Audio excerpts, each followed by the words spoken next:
So Real Madrid do get the 2-0 win. Not that you would know from the fans' reaction. And now they're just 1 point under Barcelona in La Liga table. Obviously, Barcelona still have their match to play on Sunday. But Real Madrid, they finally do get a victory under Arbeloa. But still, the vibes, not great over at the Bernebéu. And to talk about those vibes, let's bring in our La Liga correspondent, Phil Kitromilides.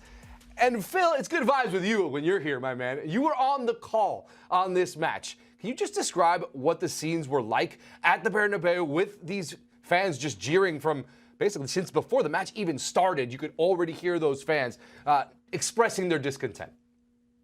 The Real Madrid team bus was whistled as they were approaching the stadium. The players were whistled when they came out to warm up. They were whistled before the game kicked off and then whistled throughout the match. And, I've been living in Madrid and in Spain for 14 years, during which time I've covered pretty much every game that Real Madrid has played at the Bernabéu.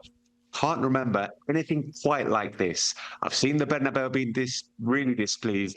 I've seen them whistle players. I haven't seen it last this long and be specifically targeted throughout the whole match to certain players. Vinicius Jr., anytime the ball came anywhere near him, the whistles were deafening. Jude Bellingham was whistled anytime he touched the ball. Fede Valverde was whistled as well. It felt like those players were singled out by the fans because the fans feel those players were instrumental in Xabi Alonso losing his job. It was a really weird atmosphere. It was a weird game. Real Madrid did win. They played terribly in the first half, really badly, created absolutely nothing at home to the team who are second bottom. Second half was a little bit better. They created a few more chances. They hit the bar. They probably should have scored more than 2 goals. And we can talk about the personnel change because there were some interesting substitutions from Álvaro Arbeloa. But overall, a really weird and actually kind of like a historic day at the Bernabéu. Like this will stay in people's memories, the day that the Bernabéu vented their fury in this manner. Phil, it's good to see you. I actually watched you on the commentary. I thought you did an outstanding job, but this is all about Real Madrid, and it's all about other people who are getting booed as well. Vini Jr. and company weren't the only people getting booed. Florentino Pérez was actually getting booed, and there were some other things that were happening at that match, chanting, "Fuera, get out of the club." I mean, how much does he deserve blame, or how much is he responsible for what's happened with Real Madrid, especially as of late? Yeah, you're right. I mean, for the first time, I think since late 2015, we heard the chants of Florentino dimisión, Florentino resign, basically, from a decent chunk of the crowd. It wasn't the majority, but there was a decent chunk of people chanting that. And like I said, we haven't heard that since November 2015 under Rafa Benitez, when they just lost the Clásico 4-0. Listen, he is the president. He oversees absolutely everything. And ultimately, the buck stops with him. And there are numerous people that can be blamed when a manager gets sacked and things go wrong for a club. And the president is one of them. The players, the coach themselves, and the president. There is all elements of blame for each one of those. But Florentino Pérez has got quite a few things wrong. And the fans wanted to let him know that they're not happy with some of his decisions. And then it was interesting to hear Álvaro Arbeloa, the new coach, come out, and he was asked about this in the post-match press conference. And he said, anybody who's whistling Florentino Pérez doesn't love Real Madrid. They're against Real Madrid. There's a campaign against Florentino Pérez. That was quite a telling comment from Álvaro Arbeloa, very much towing the party line. He knows who gave him the job, and he was very keen to protect the person who gave him the job. So, I mean, I don't know. Are we even going to talk about the football match? Because there was so much else happening off the pitch. Yes. So much. But I'm sure there's stuff we can talk about. But it was really noticeable. And you're right to pick up on that, because it's the first time, I think, in over 10 years that we've heard chants against the Real Madrid president. We'll get to the game in just a second, but there's still so much to talk about, because when we take a look at just the recent events for Real Madrid, it's you can understand why the fans are upset, because we talk about key moments. This is just in the last 11 days. Obviously, the loss to Barcelona in the Supercopa, in the final, Then Xabi Alonso is they say mutually part ways, but really was sacked as far as we understand. And then they get knocked out of Copa del Rey to a second division side in Albacete. So you understand some of that anger. Whistled at the Bernabéu today. How do they get out of this? Is it simply just start winning games? Because obviously winning cures everything, but it seems like there is a deep cut here for the fans that are just not happy overall with how this club is being run. Yeah, that's the thing. You often hear about Real Madrid and their mentality is just win at all costs. And there's an element of truth to that. And they are malleable in their approach to how they play sometimes. But you've also got to play well. And we've seen that because Real Madrid have been on a decent winning run in La Liga. And yet the fans aren't happy with how they've been performing. They're not happy with how certain players have been performing. So it's not just about winning. You have to play well and you have to give a huge effort, and if fans feel that players aren't giving that kind of effort, then they will make that known. So how do they turn things around? It's difficult at the moment, and at the moment it doesn't feel like Arbeloa is going to be able to implement any real kind of idea and philosophy on this team. I'm going to stick my neck out on the line here. I don't think Álvaro Arbeloa is going to be here beyond the summer.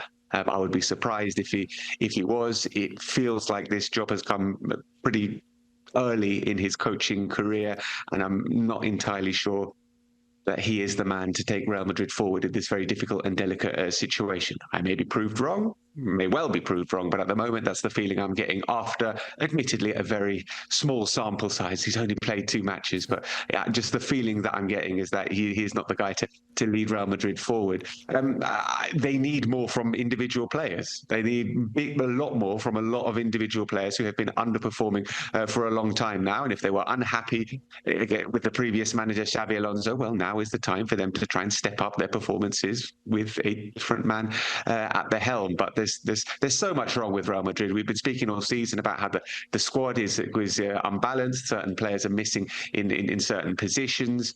There doesn't seem to be a clear identity, a clear idea of how they should play, or if there is, under Xabi Alonso, the players didn't buy into that. So now Álvaro Arbeloa has to think of a different way to get the best out of this group of players. It's a massive, really big challenge for Álvaro Arbeloa.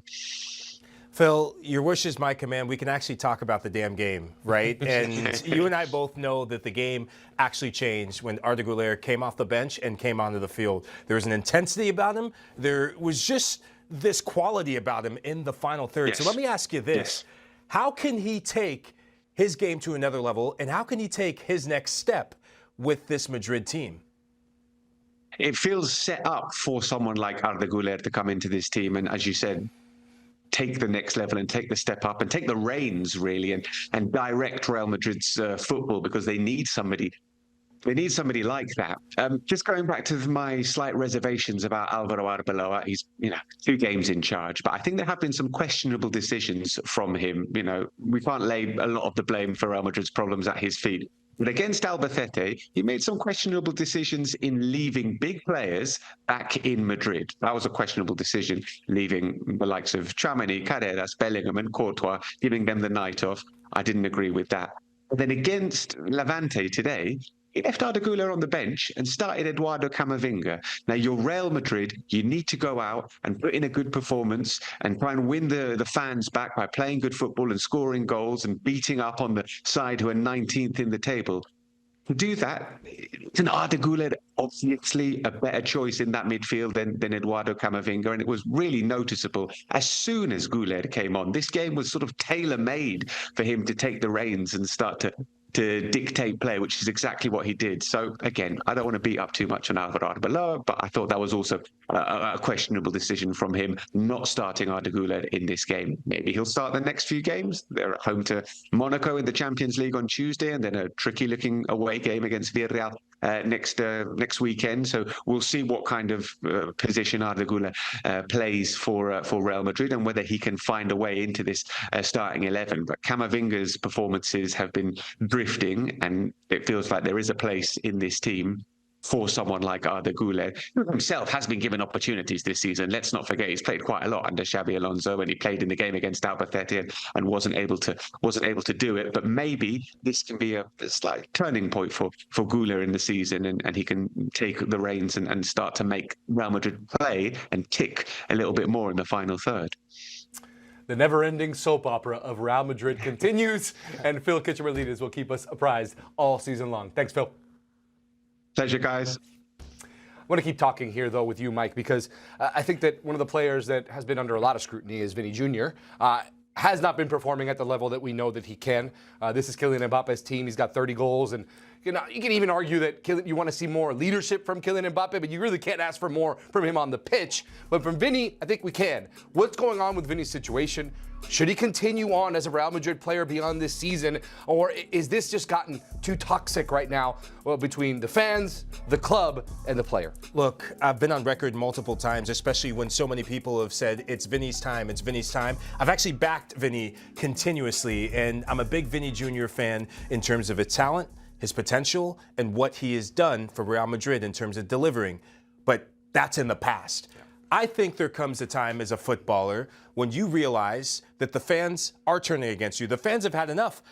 They were booing Vini the loudest, right? They were waving the flag. And if I'm Vinicius Jr., the contract renewal, the contract negotiations, I think this could be something that takes a big hit towards that. Look, he will go down as a player who's given Real Madrid fans some of the biggest joys in recent history in the last couple seasons. But I think that the time is running out for Vini Jr. in his time as a Real Madrid player.